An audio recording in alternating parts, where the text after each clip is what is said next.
बारिश और सर्दियों का मौसम जर्मनी पर बहुत भारी पड़ेगा। आसमान छूते दामों से जर्मनी में आ सकती हैं बड़ी दिक्कतें। जर्मनी में इकोनॉमिक मिनिस्ट्री ने चेतावनी जारी की है। रूसी एजेंसी RIA नोवोस्टी के हवाले से यह बड़ी खबर है। साल के अंत तक रूसी कोल और ऑयल का विकल्प निकालेगा जर्मनी।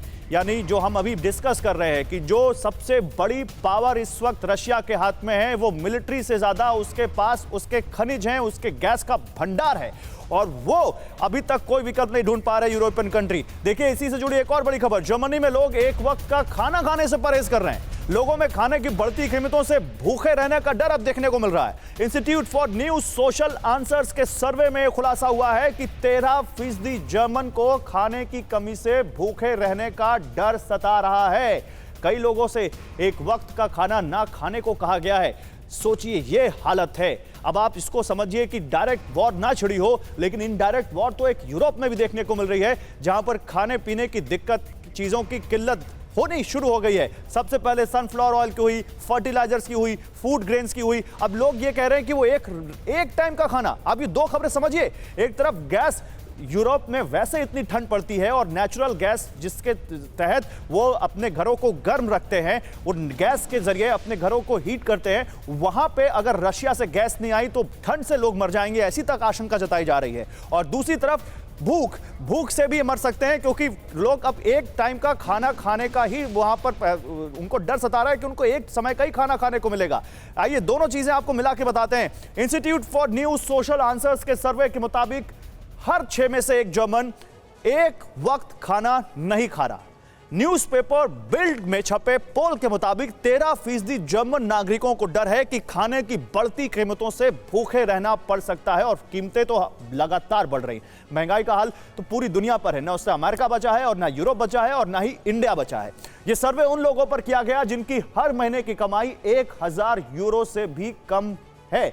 जिन लोगों पर सर्वे हुआ उनमें से 32% ने माना कि उनसे एक वक्त का खाना ना खाने को कहा गया। करीब 42% लोगों ने माना कि उनसे संयम से खाना खाने को, बनाने को और खाने में से कुछ बचाने को कहा गया। करीब 41% जर्मन नागरिक सुपरमार्केट से मिलने वाले स्पेशल ऑफर या स्पेशल डिस्काउंट पर निर्भर हैं। पश्चिमी देशों के रूस पर बैन की वजह से जर्मनी में खाने और तेल के दाम आसमान छू रहे हैं। कमोडोर सिंह सर, ये स्थिति तो आनी थी।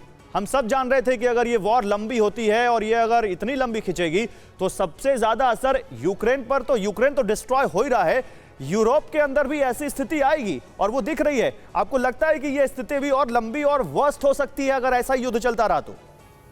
गौरव, आप ठीक कह रहे हैं, मगर मैं आपको ये याद दिलाना चाहता हूं कि जो रशिया है वो भी इतना अमीर देश नहीं है। मैं तो कहूंगा अमेरिका के सामने और यूरोपियन जो कंट्रीज हैं उनके सामने उनके आम आदमी की हालत को देखा जाए तो बहुत खस्ता है। उसकी खबरें हमें कम आ रही हैं, मगर अगर आप कहें कि रशिया बहुत खुशहाल और खा पी रहा है तो ऐसी बात नहीं। वहां पे वो कोई इतना रिच देश नहीं है। सैंक्शंस और दूसरी चीजों काफी प्रभाव वो पड़ा तो है। कंट्री है ही वॉर में। हम तो डूबेंगे सनम, तुमको भी ले डूबेंगे, इस फंसाने के साथ उतर गया है। यूरोपियन कंट्रीज और यूरोपियन यूनियन में रहने वाले लोगों का क्या इसमें जुल्म है, क्या उनका गुनाह है सर? और बात बताना चाहता हूं गौरव, वो ये है कि अगर आप कहते हैं कि ये वॉर रुक जाए, उसका एक ही इलाज है, वो ये है कि रशिया अपनी फोर्सेस वापस लेता जाए। अगर वो न्यूक्लियर रशिया क्यों लेकर जाए, यूक्रेन क्यों नहीं यहाँ पर अपनी जो हार माने, क्योंकि यूक्रेन के पास कुछ है वहां पर लड़ने के लिए। अरे उसके पीछे यूरोप और नाटो तो खड़ा हुआ है ना, उसको देगा हथियार। वो एक बैटल जीत चुका है। नुकसान किसका हो रहा है? उसने शुरुआत की है, खत्म नाटो करेगा sir. That is a big statement, that is a big statement कि शुरुआत रशिया ने की है, खत्म नेटो करेगा। आप कह रहे हैं नेटो आएगा इस वॉर में? यही होगा, क्योंकि वॉर चलती रहेगी। एक बैटल को जीता है उसने, डॉनबास और मरियापोल को लिया, यूक्रेन को पूरा नहीं उसने अभी तक जीता। तो ये वॉर खिंचेगी, इसको खत्म करने वाला नाटो। एक मिनट, जनरल बख्शी एक छोटा सा स्टेटमेंट देना चाहते हैं, फिर मैं अगली खबर के पास जाऊंगा। जनरल बख्शी जल्दी से आप क्या कहना चाहते हैं?